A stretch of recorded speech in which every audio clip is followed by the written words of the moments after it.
All right, so this deep dive is pretty intense. You give us a chapter to go through called Systemic Dehumanization, Mm. and it's asking us to explore how transhumanism, capitalism, and shockingly, even genocide could all be somehow connected. It's a lot to unpack, so buckle up, because we're about to examine how some transhumanist goals within our current world, as it is now, might accidentally set the stage for widespread harm. Yeah, it really is fascinating how this chapter dives into the different ways that thinkers see the future and how these very visions could have these unintended consequences. It's a lot to think about. It really is. Like, take Julian Savulescu, for example.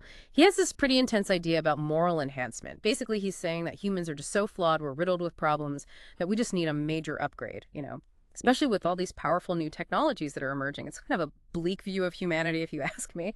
And he actually proposes enforced moral enhancement through, get this, a surveillance state. Wow, that's pretty radical. I mean, this Yeah. begs the question, who even gets to decide what moral even is? Mhm. Savulescu seems to have a pretty specific, maybe even narrow view on that. Plus, this chapter points out how this whole idea just ignores how society itself influences our behavior. Right, like it's saying we're all just robots programmed by our biology, which Mhm. is a scary oversimplification. And the chapter mentions this chilling example where Savulescu tries to justify sacrificing privacy for security, saying we need to watch those he calls antisocial. Yeah, and that's where the potential for abuse is really frightening. Mhm. Who decides who is antisocial? What happens to people who disagree or don't fit into this enforced morality? It's a slippery slope for sure. Absolutely. Yeah. Okay, so we've got Savulescu, who wants to fix humanity. Then there's Steve Fuller, who takes a totally different approach. He sees humans as nascent gods who are on this quest for transcendence. So his proactionary imperative basically means just pushing technology forward no matter the cost. Yeah, and this is where I think we start seeing a dangerous hierarchy forming. Fuller's view is basically suggesting that people who embrace transhumanism are somehow more valuable, which could then be used to justify sacrificing those who don't. He's even quoted as saying, if you're a transhumanist, ordinary people are zombies. Zombies. Whoa, that's a pretty harsh comparison. And this actually connects to his concept of necronomics, which is basically finding societal value in death. The chapter explains that he even suggests that murder could be justified if it pushes progress forward. I mean, how do you even wrap your head around that? Yeah, it's definitely unsettling. And what's interesting is how the chapter ties us back to current trends we're seeing, things like the growing wealth gap and how certain groups are just completely dehumanized. If we start accepting that some lives are just inherently more valuable than others, things could get really bad really quickly. It's a grim picture for sure. Let's shift gears a bit to Nick Bostrom, another big name in transhumanism. The chapter calls him the father of existential risk studies. He's all about protecting humanity from things that could wipe us out, including ourselves. It sounds like something straight out of a sci-fi movie. What I find so intriguing about Bostrom is how he combines transhumanism with utilitarianism. This idea of minimizing suffering in the long run, even if it means accepting a lot of suffering now, which is kind of a paradox when you think about it. Yeah, the chapter gives this wild example where he actually calculates that reducing existential risk, even by a tiny bit, outweighs the value of billions of lives. It's almost like he's playing God with a spreadsheet. It's a really powerful thought. Yeah. And the chapter points out how this intense focus on the future could lead to devaluing the lives of people who are seen as less intelligent or capable right now in the present. It's a dangerous way of thinking, to be sure. And his ideas have been really influential, especially with the rise of long-termism, particularly in Silicon Valley. This whole idea that prioritizes the distant future over the present, which honestly is causing some controversy. Right as the chapter highlights, long-termism has its fair share of critics. Some say it downplays urgent issues like climate change, and even tries to justify transferring wealth from the poor to the rich. And of course, there's the recent controversy around Bostrom's past writings, which Yeah, which definitely raises some red flags. It makes you wonder if even seemingly rational ideas can hide some pretty dangerous biases. So we've got transhumanists who want to fix us, those who want to transcend humanity, and those who are focused on avoiding extinction. It's quite a mix. What about the role of religion in all of this? It seems like a strange combination. that's where things get even more interesting. The chapter points out how transhumanism has these almost quasi-religious undertones. This promise of being saved by technology and a special cosmic destiny for humans is like a new kind of faith. So they've replaced God with algorithms. The chapter even compares Kurzweil's vision of the singularity to classic Christian ideas about the end of times, with promises of transcending our bodies and becoming immortal. It really makes you think This raises a really important question. Does this focus on colonizing space with human intelligence? Just mirror old patterns of domination and exploitation? Are we just repeating history on a much larger scale? That's something to ponder. So we've covered some heavy stuff, but let's get to the heart of your deep dive request. Genocide. How does all of this connect to the potential for mass harm? Well, the chapter makes a crucial point here. We need to think about genocide in a much broader sense than just individual acts of violence. We need to recognize the conditions that allow such horrors to happen. And it suggests that transhumanism in our current world might be creating those very conditions. Okay, so what are those conditions? How could transhumanism possibly lead to something as horrific as genocide? Well, the chapter outlines 4 key conditions. First, you have extreme wealth inequality, which is being made worse by technology. If a small group controls the most powerful technologies, the gap between the haves and have-nots could become impossible to bridge. So you're saying we're heading towards a sci-fi dystopia where the rich live like gods and everyone else is left behind. What else? The second condition is the emergence of a huge surplus population, people who are no longer needed for work because of automation. What happens to these people in a system that values productivity above all else? Okay, I'm starting to get the picture here. So we've got massive inequality, a growing underclass who are seen as useless. What was that third condition? Right. The third condition is the dehumanizing language that sets those who embrace transhumanism apart from ordinary people and above them. We've already seen this in the ideas of Savulescu and Fuller. Right. The zombies and the morally deficient, those aren't exactly friendly terms. Is there anything else? The final condition is the development of extremely powerful technologies, including weapons of mass destruction. When you combine that with the other 3 conditions, the potential for widespread harm becomes very real. Wow, this is a lot to process. We've gone from moral enhancement to potential genocide in just a few minutes. I think we need to take a breath before we dive any deeper. Yeah, it's definitely heavy stuff. But it's also incredibly important to think about. If we want to avoid these potential dystopian futures, we need to understand where those risks are coming from. Right, we don't want to just bury our heads in the sand. So what can we actually do about these risks? Does the chapter offer any solutions, or at least ways to try and mitigate them? It does. One of the key points the chapter emphasizes is the need for a more nuanced understanding of how genocide happens. It argues that we can't just focus on individual acts of violence. We need to look at the systemic factors that create the conditions for widespread harm.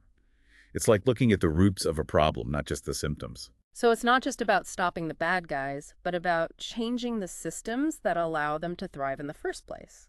Makes sense. Exactly. And the chapter points to several things we need to be aware of. For example, it talks about the danger of perforations in the system. Basically, these are areas where the normal rules don't apply, spaces where wealth and power can operate without any real oversight or accountability. I can see that happening. It's like those tax havens and private cities that some billionaires are so obsessed with, right?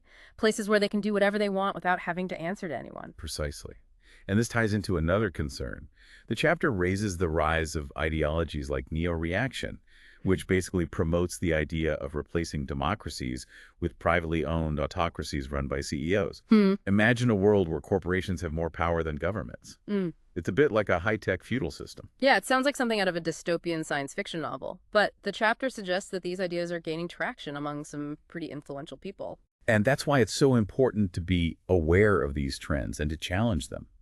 The chapter also talks about the problem of exit strategies, this idea that the wealthy and powerful can just detach themselves from the problems they create and build their own little utopias while the rest of the world struggles. Like Elon Musk and his plans to colonize Mars. Or those billionaires who are building underground bunkers to survive some imagined apocalypse. It seems like a very selfish way to approach the future. It is a very individualistic approach, and the chapter argues that it's ultimately a dead end. We can't just isolate ourselves from the consequences of our actions.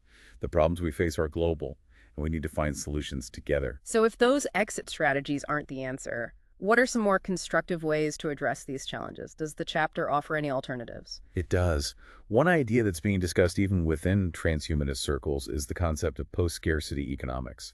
This is basically a vision of the future where technology has advanced to a point where everyone's basic needs are met. So it's like a futuristic utopia where things like food, water, shelter, and energy are abundant and accessible to everyone. Kind of like in Star Trek. Exactly. And if that were to happen, it would theoretically eliminate the economic incentives for exploitation and inequality. Of course, the chapter also acknowledges that achieving a post-scarcity world is a massive undertaking that requires not only technological advancements, but also fundamental changes to our social and political systems. Right, because technology is just a tool. It can be used for good or for bad, depending on who controls it and what their goals are. Absolutely. And that's why the chapter also stresses the importance of democratic governance and ethical oversight when it comes to technology. We need to make sure that these powerful tools benefit everyone, not just a select few. So it's not just about developing new technology, but about making sure it's used responsibly and fairly. Right. We need to democratize technology, meaning everyone has a voice in how it's developed and used. And that means challenging the concentration of power in the hands of corporations and elites. It means demanding transparency and accountability for the people who are shaping the future. That's a big challenge. Speaking of big challenges, what about AI? The chapter seems to suggest that it could be both a threat and a potential solution.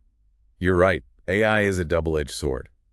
The chapter talks about how AI could be misused for surveillance control and even violence, which is pretty scary to think about. But it also acknowledges that AI has the potential to help us solve some of the world's most pressing problems, like climate change and resource depletion. So it all comes down to how we develop and use AI, who's in control, what their values are, and how those values are translated into the technology itself. Exactly. We need to make sure that AI is aligned with human values and that it's used to enhance our lives and freedoms, not restrict them. If we can do that, AI can become a powerful tool for positive change. So much to think about here. It feels like the future is hanging in the balance with incredible possibilities and potential dangers. What's the key takeaway from all of this?